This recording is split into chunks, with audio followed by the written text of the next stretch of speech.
अस्सलाम वालेकुम। इमरान खान साहब की हुकूमत जब तब्दील की गई, यानी वो जो रजीम चेंज मंसूबा था वो मुकम्मल किया गया, तो उसके फ़ौरन बाद मैंने कहीं एक आर्टिकल पढ़ा था, वो सोशल मीडिया पे था। लेकिन आपको पता है कि वो जब भी कोई कॉपी पेस्ट करके इस तरह करता है तो वो साथ लिख देता है। अब मुझे तो उस वक़्त वो बड़ा अजीब सा और फजूल सा लगा, वरना जो रूटीन से हट कर कोई बात होती है या कोई ऐसी अनहोनी किस्म की बात करता है तो मेरी कोशिश होती है कि उसको कहीं संभाल के रख लो। बहरहाल वो है नहीं, लेकिन पढ़ा तो मैंने खुद था, इसलिए जिसको उस वक़्त मैंने जुटला दिया और वैसे ही उसके उससे छोड़ छाड़ के आगे गुजर गए कि ये एक फजूल सी बात है।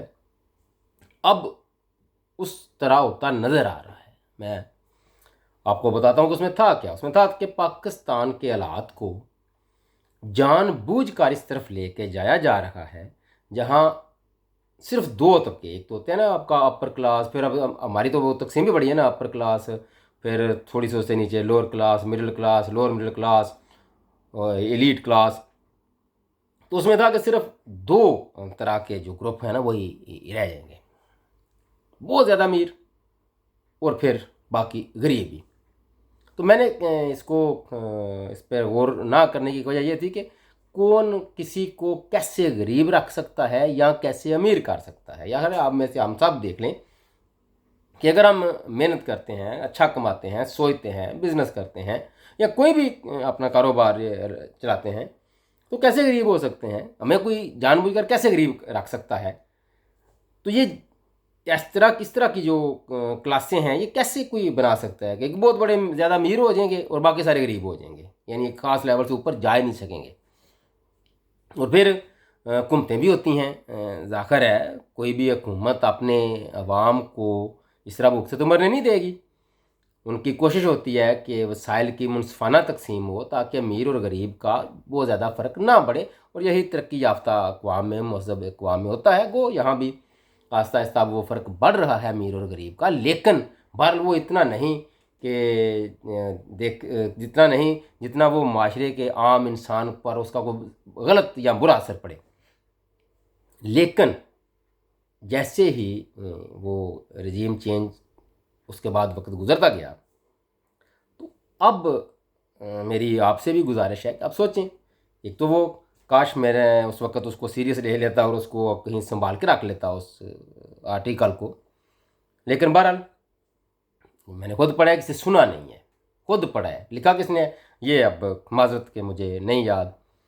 अब आप रजीम चेंज के बाद पाकिस्तान के हालात देख लें, तरक्की करता पाकिस्तान। उस वक्त गालबन जब खान साहब की हुकूमत आई थी ना तो तकरीबन 35% के लगभग कहते थे कि ये खत्ते गुरबत के नीचे जो लोग हैं वो ज़िंदगी गुजार रहे हैं। तो वहाँ से इमरान खान साहब के दौरे हुकूमत में वो कुछ बेहतर होकर ऊपर आए और ये जो खत्ते गुरबत से नीचे ज़िंदगी गुजारने वाले लोग थे वो कम हो गए। वो मेरे ख्याल 35-36 से 32-31-30 के लगभग आ गए। बहरहाल ये भी आप स्टैटिस्टिक्स निकाल के देख सकते हैं। अगर ये फिगर या दादोशुमार एग्जैक्टली सही ना भी हुए ना तो ये ज़रूर है कि खत्ते गुरबत से जो नीचे लोग थे वो उनमें कुछ बेहतरी आई थी। ये खान साहब की हुकूमत की बात कर रहा हूँ। लेकिन जैसी वो हुकूमत गई, उस वक्त की तरक्की को छोड़ दें, वो बार दफ़ा इतने फैक्ट्स एंड फिगर वाम सामने लेके आती है, बड़े तेज़ है आजकल का सोशल मीडिया, आपकी जैनजी बड़ी तेज़ है कि सनत का ज़रात का जो छोटी सनतें हैं, बड़ी सनतें हैं, वो सारी तरक्की की तरफ जा रही थी और पाकिस्तान की एक्सपोर्ट बढ़ रही थी और ज़र मुबादला के ज़खायर बेहतर हो रहे थे, बेहतर हुए भी थे। उस वक़्त को छोड़ के अब आप देखें कि जैसे ही हुकूमत तब्दील हुई उसके बाद क्या हुआ है, हर शोबा आपका ज़वाल पजीर हुआ है और अजमत की ऊंची उड़ान भी अदारे बेच कर रहे हैं। उस वक्त की सूरत हाल देखना। और अब पाकिस्तान में जो खत्ते गुरबत से नीचे लोग चले गए हैं वो भी कोई 47 फार्म 47 की हुकूमत ने 47 के लगभग कर दिए, ऑलमोस्ट 50%। यानी एक तरफ जिनने माल बनाया वो भी बहुत अमीर से अमीर तर हो गए, क्योंकि वो तो अरबों खरबों की करप्शन करते हैं। अब करोड़ों और लाखों और करोड़ों की करप्शन तो आम, ये तो हर करता ही कौन नहीं है, ये तो कुछ छोटे मोटे क्लर्क या आम सिपाही कांस्टेबल टैप या नीचे जो क्लरिकल स्टाफ है वो करता है अरबों खरबों की करप्शन। उसके बाद जैसा मैंने कहा कि खत्ते गुरबत से लोग नीचे कितने गए हैं, तकरीबन 50% के लोग लगभग, यानी 47-48। अब ये बढ़ नहीं है जिस तरह के हालात पाकिस्तान में चल रहे हैं।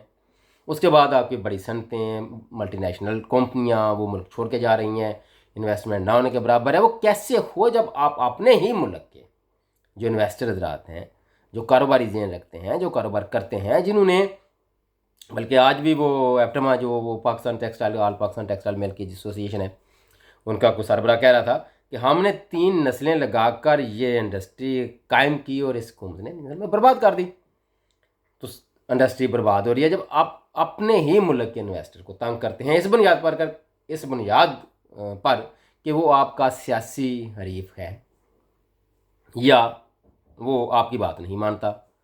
हालांकि इसके लिए और बड़े तरीके हैं, कम से कम अगर आपने फिर भी अपने मुल्क के साथ मुखलस हैं और अपने आम आवाम को कुछ रिलीफ देना चाहते हैं, तो यार ये जो कर रहे हो आम पब्लिक के साथ, अगर आपकी वो दिमाग में कोई फतूर है जुल्म करने का, फस्तायत करने का, तो कम से कम बिजनेसमैन को तो छोड़ देना, वो कम से कम कारोबार करता रहे और आम इंसान रोटी तो खाता रहे ना। भूख से मारना है, रोटी खिला के भी तो मार सकते हो ना, मारने से कौन आपको रोक सकता है? आयन और कानून जिसने रोकना। अच्छा, सारी दुनिया में आयन अवाम की हिफाजत का ज़िम्मेदार होता है, वहाँ अवाम की, आम इंसान के हकूक़ का तयन होता है और फिर अवाम को मिलते हैं। जबकि पाकिस्तान में इसका उल्टा है कि 78 सालों से हम आयन का तहफ़्फ़ुज़ कर रहे हैं, बल्कि करने की नाकाम कोशिश कर रहे हैं। हाल हमारा ये है। तो वो जो आर्टिकल मैंने पढ़ा था, आज उसके हिसाब से मैं देख रहा हूँ कि तो बिल्कुल एग्जैक्टली उसी तरह ही होता जा रहा है। तो मेरे ज़हन में था कि हुकूमतें तो ज़ाहिर नहीं ऐसा करने देती हैं। हुकूमत अपनी आवाम को, अपने लोगों को ज़ाहिर उनके मयार ज़िंदगी बेहतर करने के लिए, रोज़गार मुहैया करने के लिए, सेहत, तालीम, इंफ्रास्ट्रक्चर, ये सारा ख्याल रखती है। मगर जो मसलत किए जाएँ और मसलत भी इसीलिए किए जाएं कि वो ये करेंगे तो वो क्यों पाकिस्तान को तरक्की देंगे? पाकिस्तान की सनतें क्यों तरक्की करेंगी? पाकिस्तान का किसान क्यों रुल गया? पाकिस्तान की जो यूथ है वो क्यों मुल्क छोड़कर बाहर जा रही है? पाकिस्तान का पढ़ा लिखा तबका क्यों बाहर जा रखा है? वो जो पहले कहते कि क्या वो ब्रेन ड्रेन और ब्रेन गेन, एक अल्फाज की हेरा फेरी और अल्फाज की रंगबाजी करने से 2 वक्त की रोटी तो नसीब नहीं होती ना। ये जो कहते हैं कि बाहर जाते हैं तो पैसे भेजते हैं, ये जो तफसीलें वो तरसीलात ज़र जो का इजाफा हुआ है वो भी इसीलिए हुआ है कि इनकी PDM की इस मुसल्लत शुदा टोले की फार्म 47 की हुकूमत की जब आए थे, हम इसको 2024 से पहले वाला भी सारे नहीं कही, 2022 के बाद यही लोग हैं ना। तो अगर 3 साल को आखिरी 3 साल को, अब चौथा साल भी शुरू हो गया, लगा लें तो 3 मिलियन के करीब लोग छोड़ के गए थे, जा चुके हैं। तो आखिर अब बेचारे वो जो पैसा उधार लेके गए हैं या उन्हें अपने पीछे ख़ानदान को सपोर्ट करना है तो पैसे भेजेंगे। अब 3 मिलियन बंदे थोड़ा थोड़ा भी भेजें तो वो तरसीलात ज़र में तो इजाफा ही होना था। और वैसे भी ये कुछ तरक्की की लामत थोड़ी है तरसीलात ज़र का आना। वो तो एक आम आदमी बाहर बैठा हुआ है, ओवरसीज़ है, अपनी पीछे फैमिली की कुंबा परवरी कर रखा है, अपने बच्चों का पेट पाल रखा है।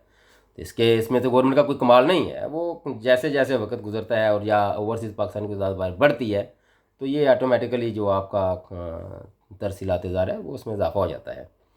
लेकिन इस हुकूमत की पॉलिसियों की वजह से कोई टके की इन्वेस्टमेंट नहीं आई, उल्टा है यहाँ से लोग भागे और जो अपने अंदर अपने मुल्क के जो कोई चंद लोग साहिब हैसियत थे, कोई ताजर, कोई सनतकार, वो इंडस्ट्रीज़ बंद करके यहाँ से भाग रहे हैं, जा रहे हैं या बर्बाद हो रहे हैं। उनके पास और कोई चारा भी नहीं। अगर है जिनका पाकिस्तान के साथ कोई कुछ वालहाना अगर मोहब्बत है वो तो नहीं जाते, लेकिन जो टिपिकल सरमायादाराना ज़हनियत के अमल लोग होते हैं वो तो वहाँ जाते हैं जहाँ अमन होता है, सुकून होता है। वो पाकिस्तान हो या हिंदुस्तान हो, उनके लिए कोई मायने नहीं रखता। तो पाकिस्तान के जो इस वक्त मौजूदा हालात हैं वो एग्जैक्टली उसी तरफ जा रहे हैं और काफ़ी हद तक जा भी चुके हैं। सतह गुरबत में इजाफा, बेरोज़गारी और स्कूलों को जो आप देख लें तरीम, वो हाँ क्या हालात हैं, वो भी प्राइवेटाइज। वो जो सेहत उसको भी वो मरियम क्लिनिक जो बना रहे थे वो BHU वगैरह सारे प्राइवेटाइज, उनका एक अलग सिलसिला कहानी है। اور اس کے بعد آپ روزگار کی شرح دیکھ لیں. جب انڈسٹری نہیں، انویسٹمنٹ نہیں، سرمایہ کاری نہیں، تو نئی جابز کہاں پیدا ہوں گی؟ پھر وہی ہوگا جس طرح یہ ریلوے، پی آئی اے، اسٹیل مل اور باقی جو آپ کے ادارے ہیں یہاں انہوں نے کھپت کر دیا ہے انتہائی بےہودہ طریقے سے، اور اس وجہ سے وہ ادارے خسارے میں جا رہے ہیں. باقی تو وہی رہ جاتا ہے بس نوازنے والا طریقہ، اور بعد میں پھر گولڈن شیک ہینڈ کے ذریعے پھر ایک دفعہ نوازو. یعنی پہلے نوکریاں دے کے نوازو، پھر نوکری نکالتے وقت نوازو. اور یہ دونوں عجیب ایسی منطق کے ساتھ کیے جاتے ہیں کہ ان کی عقل پہ رونا آتا ہے. لیکن پھر میرے ذہن میں کہ میں جب تو اور چیز سوچ رہا تھا کہ پاکستان کی حکومت، یعنی پاکستان سے مراد کسی بھی ملک کی حکومت ہوتی ہے تو اپنے وہاں کو بہتر روزگار ترین سے سہولیات دیتی ہے تو اس کو اوپر اٹھاتی ہے. لیکن وہ کیسا آرٹیکل تھا جس میں پاکستان کے بارے میں یہ پریڈکٹ کیا گیا تھا کہ آنے والے سالوں میں یہ ہوگا؟ تو ذاکر ہے جن عالمی استعماری قوتوں نے کرنا تھا وہ انہی لوگوں کو لے کے آگے آئے جو وہ اس ایجنڈے کو پورا کر رہے ہیں. غداری، یہودی ایجنٹ، کفر، یہ سارے فتوے وہ لوگ وقت سے پہلے دوسروں پر اس لیے لگا دیتے ہیں کہ ان پر کوئی انگلی نہ اٹھائے. آپ یہودی ایجنٹ والا دیکھ لیں، عمران خان کو ساری زندگی کہتے رہے، اور یہودی ایجنٹی کا عملی کردار کون ادا کر رکھا ہے؟ یہ لوگ کفر کے فتوے لگاتے تھے. حالانکہ جو مولوی، ان مولویوں کی اپنی حالت دیکھ لیں کیا ہے، یہ دین کی دال سے بھی واقف نہیں ہے. قرآن ان کے نزدیک تک سے نہیں گزرا، اس کو صرف رٹا مارا ہوا ہے، اس کے علاوہ کچھ بھی نہیں. یہ قرآن اور سیرت نبوی کے قریب کبھی جانے بھی نہیں دیں گے. آپ کو یاد رکھنا، یہ کام مولوی یہ ہمیشہ آپ کو قصے، کہانیاں، روایات، اس طرح کی سٹوریاں سنائے گا. کبھی بھی آپ کو قرآن اور سیرت نبوی صلی اللہ علیہ وسلم کے قریب تک پھٹکنے نہیں دے گا. ورنہ قرآن تو کہتا ہے وَاعْتَصِمُوا بِحَبْلِ اللَّهِ جَمِيعًا وَلَا تَفَرَّقُوا. یہ فرقہ واد مولوی ہیں. قرآن تو کہتا ہے لا اکراہ فی الدین، دین میں جبر نہیں. یہ تو زبردستی آپ کو مسلمان کرنے کے خبروں. اسلام تو کہتا ہے کہ قرآن تو کہتا ہے کہ وَلَقَدْ كَرَّمْنَا بَنِي آدم، ہر انسان واجب الاحترام ہے. اور یہ ان کے نزدیک فلاں کفر، فلاں غدار، فلاں پتہ نہیں کون کون. اچھا وہ صحیح غالباً یہ بادشاہ نے کہا تھا کہ آپ جرنیلوں پہ بات کرو تو غدار، مولویوں پہ، دین پہ، اسلام پہ بات کرو تو کفر کے فتوے. اور اسی طرح باقی جو مختلف عدالتوں پہ بات کرو تو وہ تو انہیں ججز پہ بات کرو تو انہیں عدالت. تو یہ سارے ٹولز جو ہیں ان نے اپنی آرام خوریوں، رام زدگیوں، بے شرمیوں اور بغیرتیوں کو چھپانے کے لیے یہ سارے ٹولز استعمال کرتے ہیں، اور یہ خود سب کچھ کرتے ہیں. یقین جانیے جس دن عوام کی منتخب کردہ حکومت پاکستان میں شروع ہو گئی اور آئین اور قانون کی بالادستی ہوگی اور ان کو آئین اور قانون کے مطابق سزائیں مل گئیں، اس کے بعد پاکستان صحیح عظمت اور ترقی کی اڑان بھرے گا. اتنا ہی. اللہ حافظ.